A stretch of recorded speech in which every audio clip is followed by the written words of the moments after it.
Welcome to Relevant Happenings. Today we look at why United Kingdom's Carrier Strike Group has entered Indian Ocean.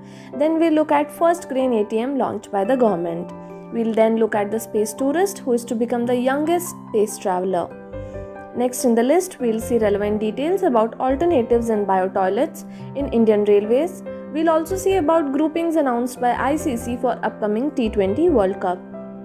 So let us begin.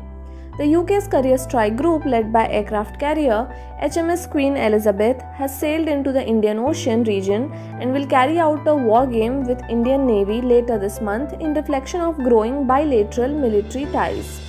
Following a series of successful engagements and operations in the Mediterranean, it has now sailed towards east across the Indian Ocean to India. Here in India, it will meet with ships from the Indian Navy to conduct routine maritime exercises.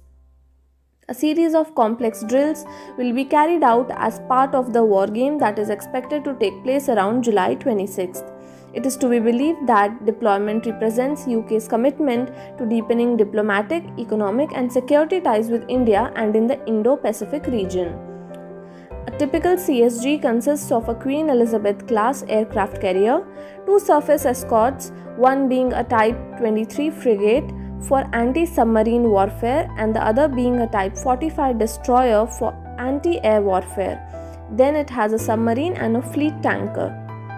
Carrier Strike Group mission is to achieve and sustain air, sea and undersea control, respond to crisis, thus it's a complete package. Moving ahead to the next happening, Haryana government announced that India's first grain ATM, Annapurti, has been set up as a pilot project in Farrukhnagar, Gurugram. This step is undertaken under UN World Food Programme mission.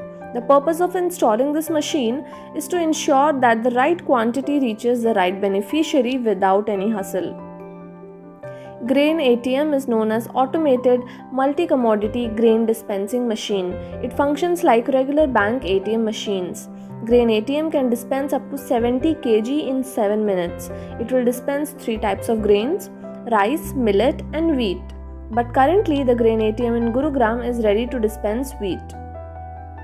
With the successful installation of the pilot project, government plans to install these ATMs at its depots across the state. These grain ATMs will address all the complaints regarding the right measurement of ration quantity and waiting time. How will grain ATM function? Grain ATM is installed with a biometric system and a touch screen. The beneficiaries will be required to enter their ration card or Aadhaar card number. After successful biometric authentication, the machine will dispense the grains in the bags installed under the machine. Hope this new initiative will help to reduce black marketing of grains, which is the major concern under the public distribution system.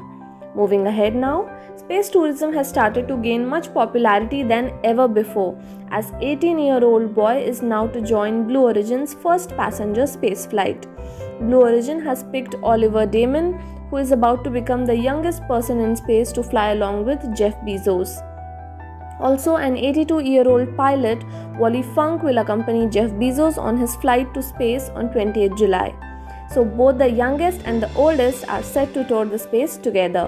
The company have yet not disclosed the price of the ticket to travel in space yet. The Amazon founder will become the second person to ride his own rocket into space following Virgin Galactic's Richard Branson. Moving ahead, scientists develops automated and cheaper alternative for biotoilets used in Indian Railways.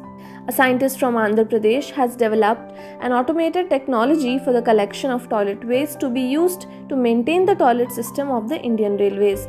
This automated system is easy to maintain and a 7 times cheaper alternative to biotoilets. Existing biotoilets in trains use anaerobic bacteria for converting human waste to gas.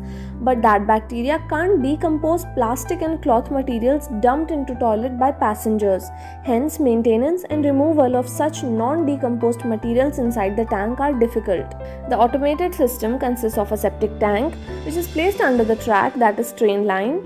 Its top cover gets opened when a train approaches the septic tank, placed by using radio frequency identification sensor, and reader placed at engine and septic tank position respectively. The sewerage material in toilet tanks is dropped into the septic tank when they are mutually synchronized. Finally, the septic tank cover gets closed when the train departs away from it. The collected sewage material from train toilets is segregated such that human waste is stored in one tank and other materials such as plastic materials, cloth materials and so on are stored in another tank. This technology has been developed targeting the Indian Railways specifically with the aim of cost reduction and to obviate the necessity of time-consuming anaerobic bacteria generation. Moving to next happening, ICC has finalized the groupings for upcoming T20 World Cup. India and Pakistan have been placed in the same group for the T20 World Cup to be played in the United Arab Emirates and Oman. According to International Cricket Council groupings, India and Pakistan will be joined by Afghanistan and New Zealand in Group 2. England, Australia, South Africa and the West Indies are placed in Group 1. World Cup 2021 to be hosted by BCCI in Oman and the United Arab Emirates from 17 October to 14 November. So these were the relevant happenings of today. Hope you like this initiative, and if you find the video as relevant as the happenings, do like, share and subscribe to our channel. Thank you.